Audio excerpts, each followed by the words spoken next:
The treatment of black wrestlers in WWE has been a complex issue over the years, with both progress and setbacks. While there have been many significant amounts of success and representation, WWE has also faced criticism for perpetrating stereotypes, underrepresentation, and limited opportunities for black talent. In the earlier decades of WWE, many black wrestlers were often given gimmicks that played into harmful or simplistic stereotypes. Some of these portrayals were often seen racially insensitive and focused on tropes that emphasized their ethnicity in a negative or one-dimensional way. One example is Kamala, the Ugandan giant, a prime example of a black wrestler whose character leaned into racial stereotypes, portraying him as a primitive, savage figure from Uganda. The gimmick was widely criticized for being disrespectful to both African culture and black audiences. Next is Slick, a manager character portrayed as a hip African American who spoke in a jive manner, often seen as embodying the cool black stereotype. Next on the list is Junkyard Dog, who is widely popular or immensely popular. His character is often used as a comic relief, and some of his storylines seemed so heavily leaned on racial tropes. He was portrayed as a fun-loving, good-natured character, but his potential for more nuanced roles was often limited by these stereotypes. For many years, the top title scene in WWE was often or predominantly dominated by white wrestlers. While there are a few notable black wrestlers who had championship runs, these were often the exception rather than the rule. Number one is Ron Simmons. In 1992, Ron Simmons made history by becoming the first African-American World Heavyweight Champion in WCW. However, in WWE, his reign as Farouk, leader of the Nation of Domination, didn't quite achieve the same level of recognition. Next is Booker T, who is widely known and loved and is also a Hall of Famer and legend. Another major milestone came in 2006 when Booker T won the World Heavyweight Championship. However, while his career was highly respected, Booker's time at the top was not without its challenges. He sometimes faced condescending attitudes both in and outside the ring, including being part of storylines that included racial overtones, like his infamous King persona and the controversial segment involving him saying, "Tell me he didn't say that. Tell me he didn't just say that," before a match with Triple H at WrestleMania 19. Also, with these crazy tag team names such as Street Profits and Crime Time. My nigga, Street Profits, bro, they coming out with red cups and shit, thinking they drinking, doing real shit, bro. They way too talented to be coming out to some stereotypical shit like that, man. Triple H, you gotta change that shit, my nigga. Like, that is not cool at all. Especially, let's kick it back to Crime Time, bro. First off, RP my nigga Shad. RP. He said he sacrificed himself for the son. But other than that, though, the Crime Time, they was coming out in bulletproof vests, Timbs, do-rags. Like, what? What was I seeing, man? Like, no wonder they have a successful career. They was just stereotypical the whole time.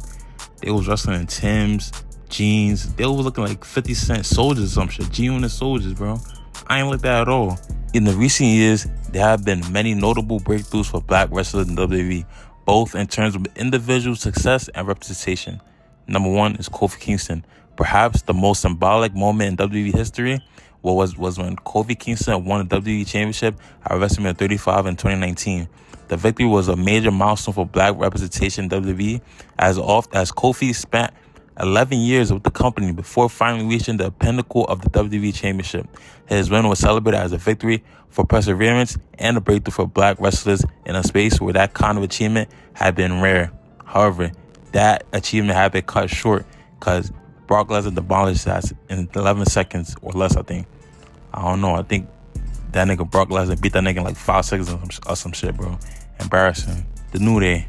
As a trio, the New Day have been incredibly popular and has provided a new positive representation of black wrestlers. The success has challenged old tropes, and Big E in particular has been praised for his powerful presence and charisma. Kofi Kingston's long journey to the top as a member of the New Day further emphasized how WWE has changed in its approach to black talent. Bobby Lashley, who returned to WWE in 2018, was eventually pushed to the top and became WWE champion in 2021. His reign as champion was marked by his incredible athleticism, strength, and portrayal as a serious competitor, distinct from any racial gimmick. Lashley's reign marked a shift from the stereotypical roles black wrestlers have been relegated to in the past. Lastly is Naomi and Sasha Banks, Both of these women had significant runs as champions in women's divisions. Sasha Banks, in particular, was one of the key figures in the WWE's women's revolution, elevating the women's division to new heights. Naomi, with her athleticism and charisma, has also been a standout, especially with her glow persona. Both wrestlers have been instrumental in bringing greater visibility to black women in WWE. Black wrestlers, while having more opportunities now, are still underrepresented in the highest profile storylines. For instance, there are only a handful of black wrestlers who have been consistently featured in top spots like Kofi Kingston, Big E, Bobby Lashley, and a few others. And even when they have championship runs, those opportunities are sometimes shorter or are seen less mainstream than their white counterparts. While WWE has made strides, there are still instances where characters or storylines play on racial stereotypes. Even within more positive portrayals, there's still room for improvement in how black wrestlers are written and presented. Some fans argue that WWE still relies on gimmicks and storylines that don't give black wrestlers enough agency or long-term success. This can make it feel like WWE is checking off diversity boxes rather than generally building lasting careers for their black talent. WWE has made significant strides in the stream of black wrestlers, but its history is a mixed bag. The company has gone from a time of heavy stereotyping to a period where there's more diverse representation and successful black talent, but challenges remain. There's still progress to be made in terms of pushing black wrestlers into more consistent, top-tier storylines and ensuring they aren't confined to limited roles.